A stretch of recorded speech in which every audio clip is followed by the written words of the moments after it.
Olá, pessoal, eu sou Tatiana Denon e esse é o Café Crime e Chocolate, ou seja, coisas que viciam. Confesse, você também é viciado nos três. E se não for ainda, prepare-se. O programa a seguir trata de assuntos delicados, violentos e extremos, com descrições que podem desencadear gatilhos emocionais a alguns ouvintes. Portanto, ouça com discrição e responsabilidade. Cada episódio traz a história de um acontecimento real, produzido de forma minuciosa e com base em fontes seguras, como entrevistas, documentários e arquivos públicos obtidos sempre que possível nas cortes onde aconteceram. O objetivo dessas histórias é informar, provocar reflexão e servir de alerta, sempre com respeito às vítimas e seus familiares. Dada a natureza de seu conteúdo, esse programa não é recomendado a menores de 14 anos. Esse episódio é a continuação do anterior, o de número 86. Então, se você chegou aqui agora e não o ouviu ainda, volte e o escute primeiro. Nele eu conto quem era o casal Barry e Suzanne Morphew, falo um pouco sobre a dinâmica da família e os acontecimentos que levaram ao súbito desaparecimento de Suzanne. Agora, se você já o ouviu, passe o café, separe os chocolates e coloque os fones de ouvido, porque hoje eu contarei a vocês todos os detalhes da investigação que levou um suspeito à prisão e um desfecho que ninguém esperava.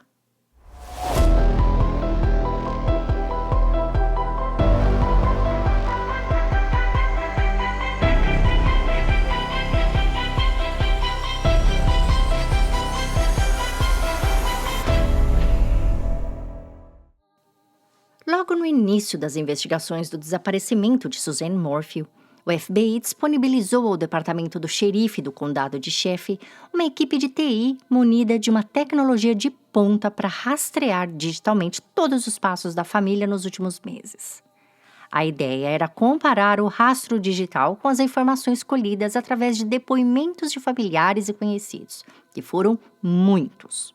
E eu vou descrever agora aqui para vocês um pouco dessas primeiras entrevistas que a polícia fez. Começando pela irmã de Suzanne, Melinda Beaumont. Em seu depoimento, ela disse que dias antes de seu desaparecimento, Suzanne telefonou para ela e expressou estar sentindo medo do marido, pois a situação entre eles estava tensa. Barry estava mais estressado que o normal e eles dois não estavam bem um com o outro. Segundo Suzanne, tinham coisas que ela precisava tirar de seu peito e as duas precisariam conversar, mas não ali por telefone naquela hora. Melinda terminou a conversa parabenizando a irmã por finalmente estar enxergando quem Barry realmente era, um narcisista manipulador. Quanto à viagem das sobrinhas durante aquele final de semana, Melinda disse ter achado estranho, pois isso não era algo que elas costumavam fazer. Além do Dia das Mães ser algo muito importante para Suzanne, ela estranhou o fato das meninas terem viajado naquele final de semana em especial por conta da pandemia de coronavírus e a imunidade baixa que Suzanne estava devido à quimioterapia. Ao fim de seu depoimento, Melinda disse ao agente que Barry era do tipo duas caras. Quem não o conhecia muito o achava um cara simpático, família, amoroso e voltado a Deus. Porém, quem convivia mais de perto sabia que ele era egocentrista, manipulador, frio e não só materialista demais, mas também ganancioso e não muito lá ético em seus negócios. Para Melinda, a realidade do casamento da irmã era bem diferente do que eles deixavam transparecer aos outros. Para ela, Suzanne era muito dependente de Barry tanto emocionalmente quanto financeiramente e sentia um peso enorme nas costas quando o assunto era criar as filhas dentro de uma estrutura familiar e financeira estável. O segundo a ser contatado foi o pai de Suzanne, Ginny Mormon, que disse que as últimas vezes que conversou com a filha, a sentiu bem triste e desanimada. Fora isso, ele não tinha ideia do que poderia estar acontecendo. Já o namorado de Mallory relatou já ter ouvido a namorada reclamando que os pais vinham brigando muito por dinheiro e que estavam até falando em divórcio. Durante todo o período da investigação, Barry passou por 14 entrevistas com a polícia. Ele não obteve advogado e, apesar de ter se colocado à disposição das autoridades, ele recusou 2 vezes a passar por um teste de polígrafo. Mesmo assim, os policiais foram, pouco a pouco, percebendo contradições em seus depoimentos. Quando o detetive Walker, em sua segunda entrevista com Barry, pediu para que ele descrevesse o dia e noite de sábado, véspera do Dia das Mães, Barry disse que ele e Suzanne jantaram em casa e tiveram uma noite maravilhosa juntos. No entanto, quando Sheila Oliver, melhor amiga de Suzanne por 30 anos, foi entrevistada, ela garantiu que Suzanne e Barry não tinham uma noite perfeita há pelo menos 1 ano e que a amiga estava há tempos vivendo um relacionamento falido. Sheila mostrou à polícia mensagens de texto em que Suzanne dizia que Barry não aceitava o divórcio e que ele a manipulava de um jeito que era quase impossível vencer. Tudo o que Suzanne mais queria era se separar, mas Barry chegava ao ponto de ameaçar tirar a própria vida caso ela saísse de casa, fazendo também chantagens usando as filhas e dinheiro, perguntando, por exemplo, como Suzanne se sustentaria caso ela precisasse pagar pelo seu próprio tratamento de câncer. No entanto, apesar de saber muito sobre a vida íntima do casal, Sheila não sabia do caso que Suzanne estava tendo. Ela achava que a amiga queria se separar para ficar sozinha, por isso sempre dava conselhos a ela, a ensinando a desviar dinheiro da conta conjunta dela com Barry e colocar em uma conta pré-paga chamada Green Dot. Green Dot é uma modalidade bancária que não é rastreada, portanto, em casos de divórcio, a justiça não teria como localizar aquela quantia na hora de fazer a divisão de bens. Falando em bens, caso eles se divorciassem, ambos provavelmente teriam que começar do zero, com a diferença de que Barry tinha um emprego e Suzanne não. O dinheiro arrecadado com a venda da casa de Indiana provavelmente entrou como colateral para a entrada da casa do Colorado. Propriedade essa que ainda estava financiada por 30 anos. A empresa de Barry tinha acabado de ser aberta e provavelmente não tinha fundos consideráveis ainda. A caminhonete de Barry, o carro de Suzanne e o carro de Mallory estavam todos financiados. O que mantinha a família dentro desse padrão eram as obras que Barry fazia através de sua empresa. Por lei, Suzanne não teria direito à pensão caso fosse ela quem pedisse o divórcio. Para que ela tivesse direito a 30% do salário de Barry, ela teria que provar que ele estava traindo ou provar que ele a violentava fisicamente ou emocionalmente, algo que ela nunca conseguiu provar. Por isso, tinha investido na caneta gravador. Agora, voltando às testemunhas, vários funcionários de Barry foram contatados pela polícia e 2 deles, Jeffrey Piquet e Morgan Gentile, ofereceram muitas informações valiosas, inclusive tendo sido submetidos ao detector de mentiras, sendo ambos aprovados. Nessas entrevistas, as opiniões a respeito de Barry variavam. Um disse que Barry era um homem carinhoso com a família, muito zeloso e fiel, enquanto a outra testemunha o descreveu como um típico narcisista. Esses 2 funcionários faziam parte do time administrativo da empresa e eram os que tinham mais contato diário com Barry. Tanto que, no início, alguns jornais e revistas especulavam a possibilidade de Barry estar tendo um caso com Morgan, porque eles eram sempre vistos em imagens juntos. No entanto, nunca houve relacionamento íntimo ou inapropriado algum, e tanto Morgan quanto Jeffrey cooperaram com a polícia desde o início. Barry demitiu Morgan assim que soube que ela entregou o celular dela para os policiais. Claro, porque Barry, a esse ponto, já tinha inventado tantas mentiras quanto ao seu paradeiro, inclusive envolvendo seus funcionários, que o que ele menos queria era que a polícia descobrisse que Morgan e Jeffrey estavam a quilômetros de distância dele no dia do desaparecimento. Segundo os depoimentos desses 2 funcionários, naquele domingo de Dia das Mães, Barry pediu para que eles o encontrassem em um hotel que eles estavam acostumados sempre a se encontrar a trabalho. Esse hotel era um Holiday Inn que ficava ao norte de Denver. Os 2 estranharam porque, primeiro de tudo, Barry nunca trabalhava de domingo, a menos que fosse em seu escritório em casa. Segundo, eles perceberam que os assuntos que ele tratou durante o encontro eram todos vagos e poderiam ter sido tratados por telefone, não num domingo de Dia das Mães. Com essas informações, a polícia presumiu que Barry marcou esse encontro com a intenção de construir um álibi. Morgan e Jeffrey ainda trouxeram outras informações importantes. Eles disseram que quando chegaram no hotel, Barry estava ansioso, agindo de forma errática e destoando de seu comportamento habitual. E isso nem foi o que mais chamou a atenção dos colegas naquele dia. O que chamou a atenção mesmo foi o cheiro de água sanitária que estava no quarto do hotel quando eles entraram. O cheiro era tão forte, mas tão forte, que Morgan não conseguia respirar e seus olhos lacrimejaram tanto que eles precisaram abrir todas as janelas. Ela também notou que a cama estava arrumada, assim, arrumada como se nunca tivesse sido usada, porém todas as toalhas de banho estavam encharcadas no chão do banheiro. Não molhadas, encharcadas. Morgan ainda adicionou um detalhe importante sobre Barry. Ela disse ser fumante e mesmo nunca ter fumado em seu carro, Barry também nunca queria pegar carona com ela, pois dizia que era extremamente sensível a cheiros e conseguia sentir o cheiro do cigarro no automóvel dela. Então, sendo tão sensível assim, como ele teria conseguido respirar normalmente naquele quarto de hotel, caso tivesse o recebido assim, cheirando a água sanitária logo após o check-in, como ele alegou? Bom, depois dessa entrevista com ela, a polícia foi em busca das gravações das câmeras de segurança do hotel e as imagens comprovaram o seguinte: Barry havia entrado com uma roupa e saído com outra. Em dado momento, ele saiu do hotel, foi até sua caminhonete, pegou uma caixa de ferramentas, voltou para o quarto, passou 1 hora lá dentro e, em seguida, levou a caixa de ferramentas de volta para a caminhonete. Tudo isso antes dos colegas chegarem. Agora, se você achou estranha essa movimentação no hotel, espere até saber o que Barry fez nos dias seguintes. 6 dias após o desaparecimento de Suzanne, enquanto as investigações ainda estavam em andamento, Barry publicou um vídeo de apelo pela volta da esposa em sua página do Facebook. O conteúdo chamou atenção e rapidamente surgiram especulações sobre suas verdadeiras motivações.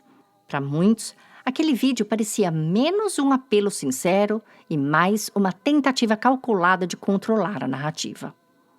Quando alguém desaparece, é comum que a polícia peça à família para participar de uma coletiva de imprensa, momento em que expressões, gestos e reações são cuidadosamente observadas. É também nessa ocasião que perguntas estratégicas são feitas, com o objetivo de provocar respostas mais genuínas e revelar emoções verdadeiras. Barry, no entanto, optou por seguir um caminho diferente. Em vez de enfrentar jornalistas e câmeras ao vivo, ele preferiu gravar seu próprio apelo, uma escolha que muitos interpretaram como estratégica. Eu publiquei esse vídeo do apelo dele na página desse caso em nosso site www.cafecremechocolate.com para que vocês possam analisar a linguagem não verbal dele. Mas para quem não viu ainda e não pode pausar o episódio nesse exato momento, eu vou narrar aqui para vocês o que ele diz. Oh, Suzanne, se alguém aí estiver ouvindo isso, alguém que esteja com você, por favor, nós faremos o que for possível para trazer você de volta. Nós te amamos, sentimos sua falta. Suas filhas precisam de você. Não faremos perguntas. Seja quanto for que eles quiserem, eu faço o que for para ter você de volta. Querida, eu te amo. Eu quero tanto ter você de volta. A estrutura da mensagem parece assim meio sem pé nem cabeça quando traduzida, mas ela também é estranha na versão original em inglês. Inclusive, na época, esse apelo dele foi muito comparado ao apelo público de Chris Watts, acusado de ter assassinado a esposa Shanann e as filhas, um outro caso também contado aqui no podcast.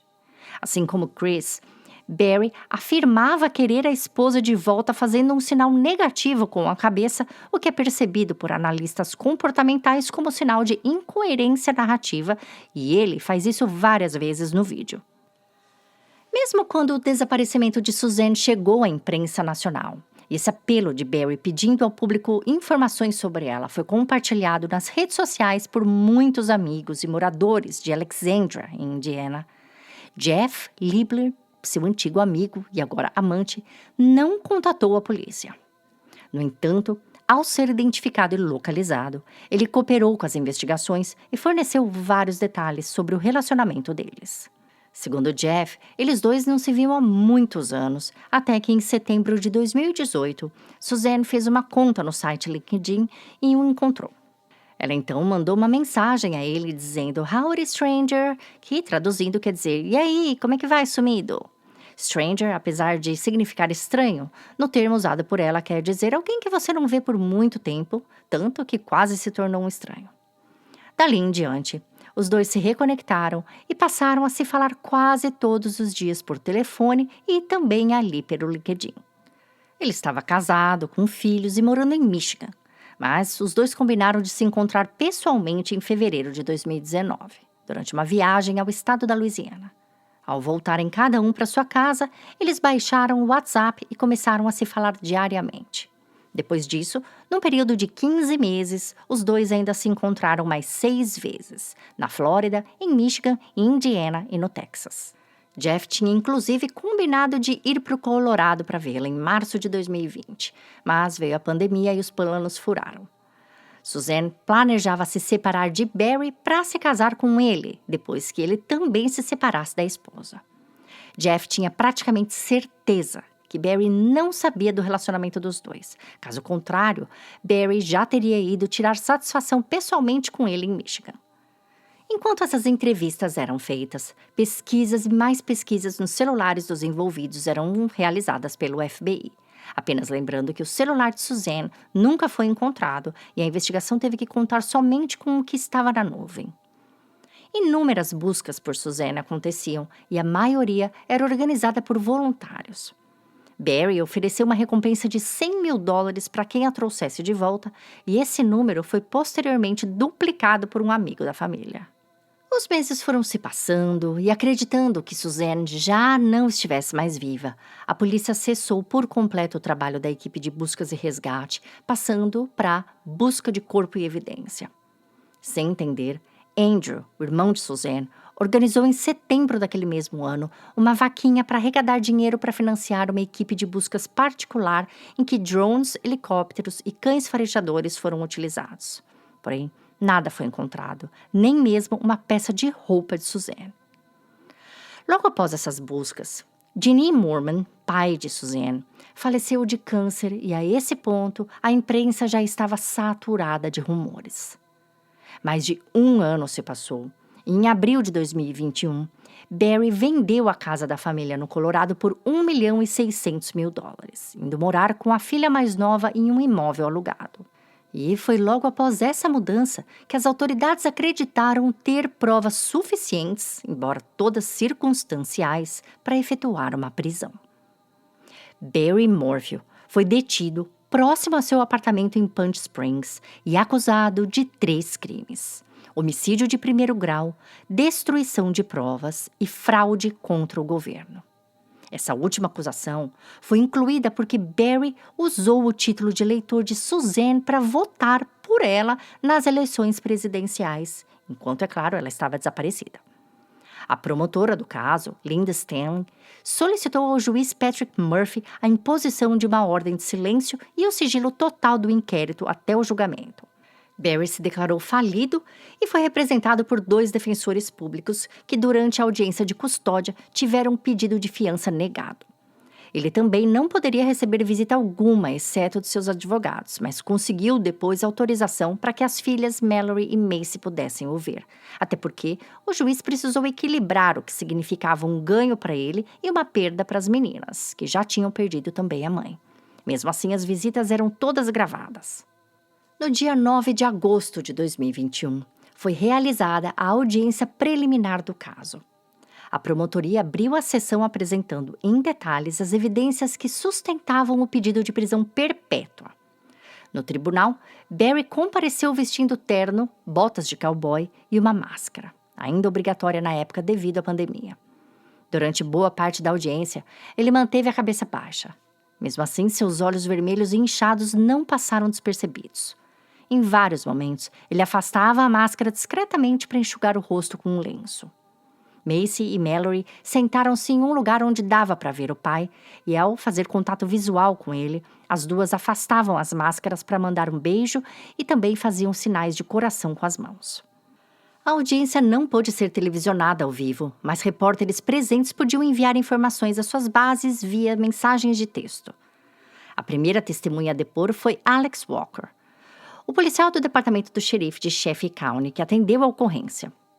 Ele relatou como foram as primeiras horas em contato com o caso E ele também disse que estava presente na casa dos Morpheus na noite de 11 e 12 de maio, quando a casa foi toda tratada com luminol e nenhum vestígio de sangue foi encontrado. Alex também contou que foi durante essas buscas pela casa que encontrou a caneta espiã com gravações indicando que Suzanne estava traindo o marido. A esse ponto, durante a audiência, Macy e Mallory já haviam sido avisadas quanto ao conteúdo das gravações, até porque o juiz permitiu que a promotoria desse a elas acesso aos documentos oficiais horas antes da audiência, para que elas tivessem tempo e privacidade para processar essas informações. Ainda em seu depoimento, o detetive Alex Walker informou que durante toda a investigação do caso, não foi descoberto indício algum de que Barry estivesse traindo Suzanne.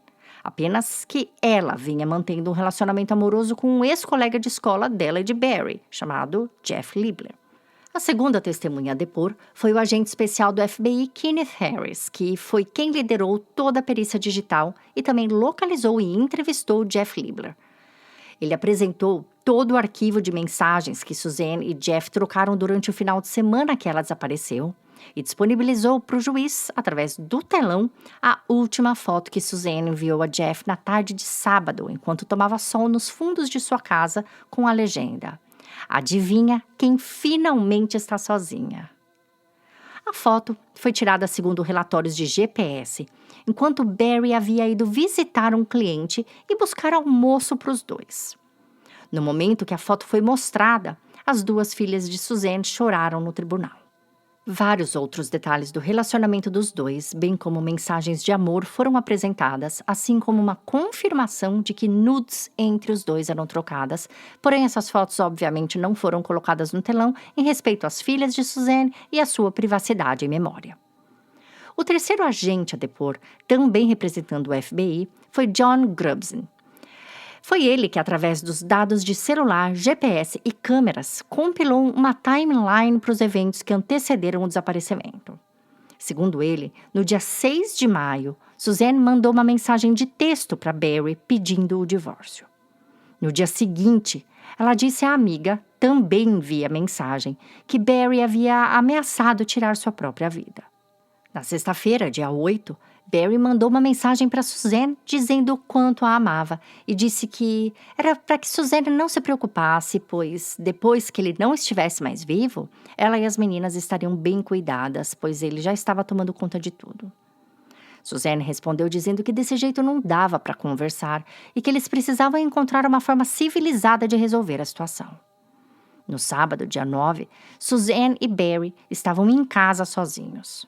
Às 11 da manhã do sábado, Barry saiu para ir a um cliente e ficou comprovado, segundo o GPS, que quando voltou às 14 horas e 3 minutos, Suzanne estava mandando uma selfie para Jeff enquanto tomava sol do lado de fora da casa.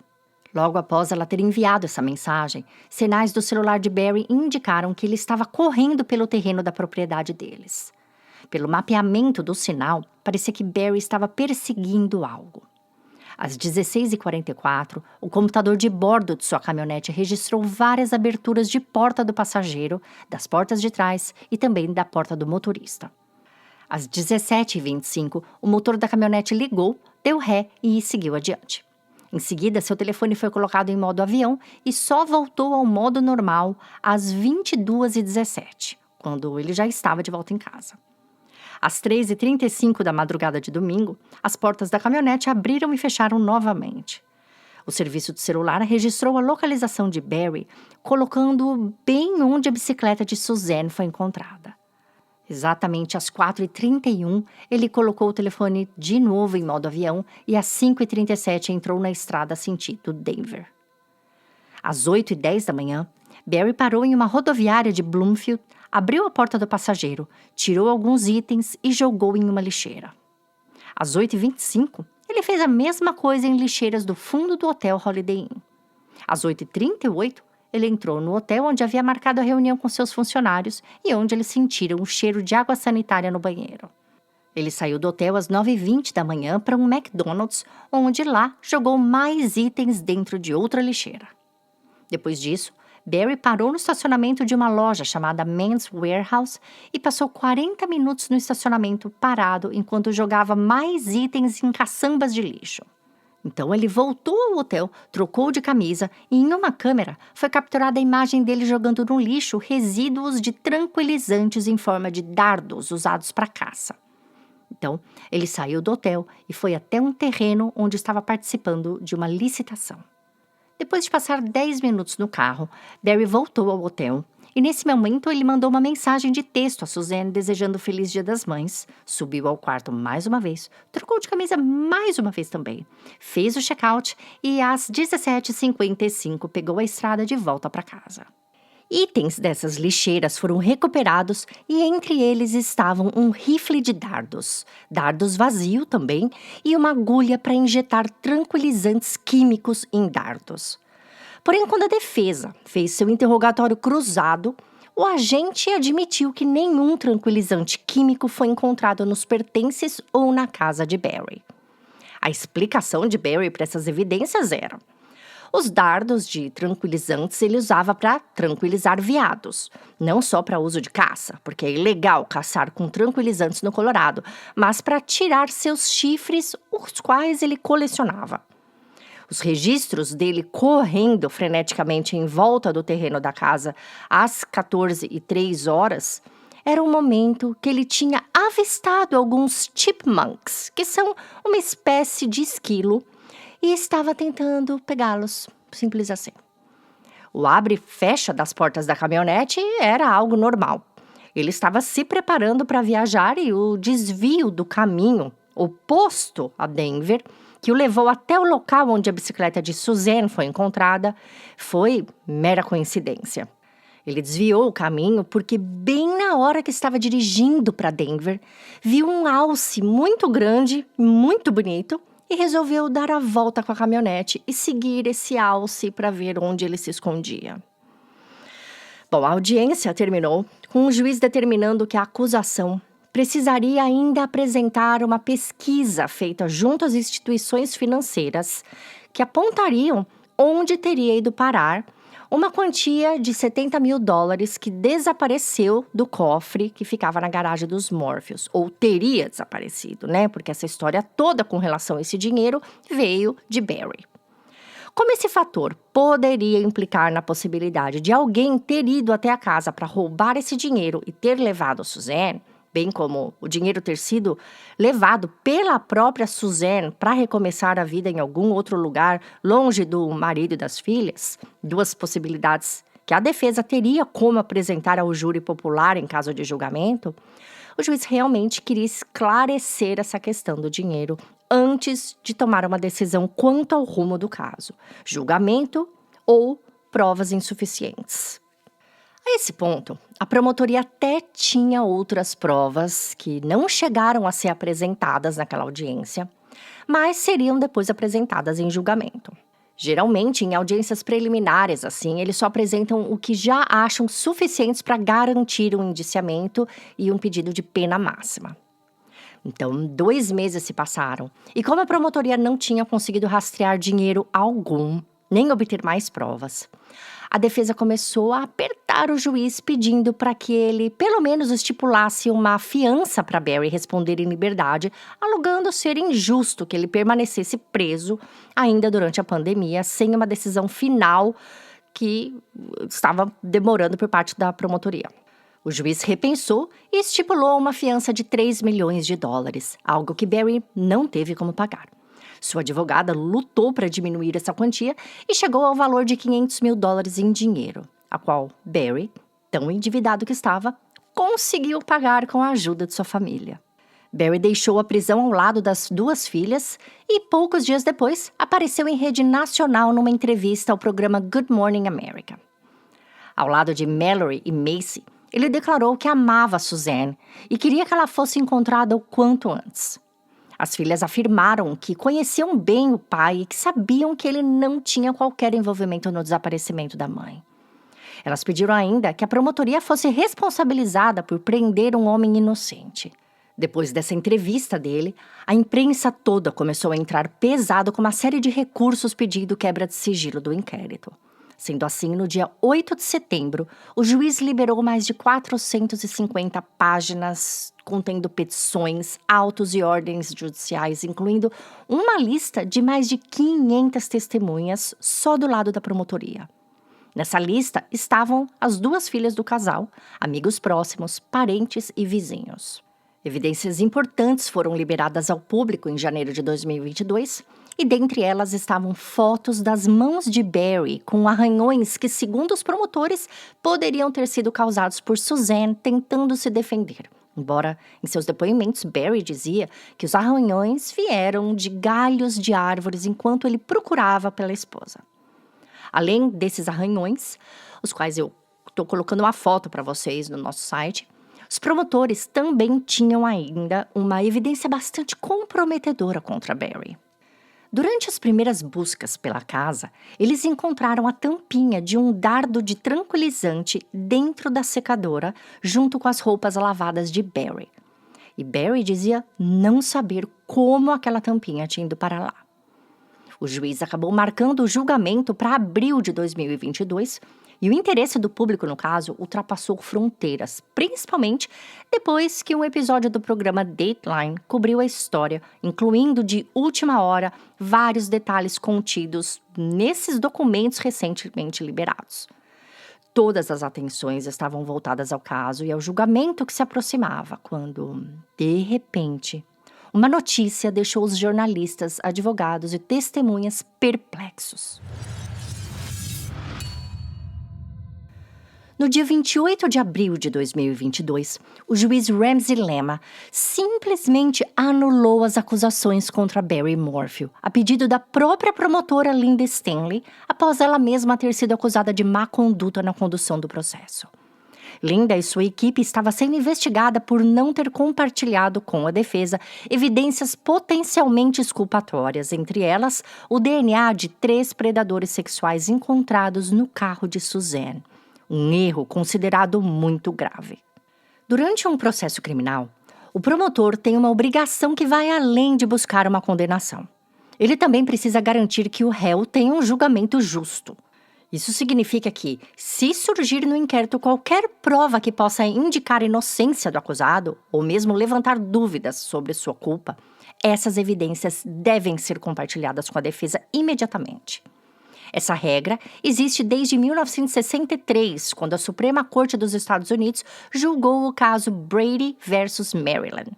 Desde então, essa obrigação ficou conhecida como a Brady Rule, regra Brady. E o descumprimento dela é considerado uma das formas mais graves de má conduta num processo criminal. No caso de Barry, por exemplo, o material genético encontrado no carro de Suzanne não pertencia a ele, mas sim a indivíduos com histórico de crimes sexuais. Essas amostras já estavam no Sistema Nacional de Perfis Genéticos e a defesa poderia ter usado isso para levantar a hipótese de outro possível suspeito. Mas, como essa informação ficou retida, o juiz entendeu que houve violação de direitos e o caso foi anulado. Porém, não para sempre, mas de uma forma que Barry poderia ser indiciado novamente a qualquer momento caso surgissem novas provas. Em entrevista novamente ao Good Morning America, a advogada de Barry, Iris Eaton, garantiu que ele jamais voltaria a ser acusado, já que nenhuma prova seria descoberta, porque, segundo ela, seu cliente era completamente inocente. E seu passo seguinte foi processar o estado do Colorado. Barry Morphew pediu uma indenização de $15 milhões por ter sido injustamente acusado e por ter seus direitos violados. Ele também apresentou uma queixa formal exigindo que os promotores fossem caçados e punidos. Parecia o fim de um capítulo difícil nessa história, mas o caso estava ainda longe de cair no esquecimento. E o que viria a seguir surpreenderia até os mais céticos. Em 2024, o caso deu uma reviravolta, e eu conto tudo para vocês no episódio de número 278.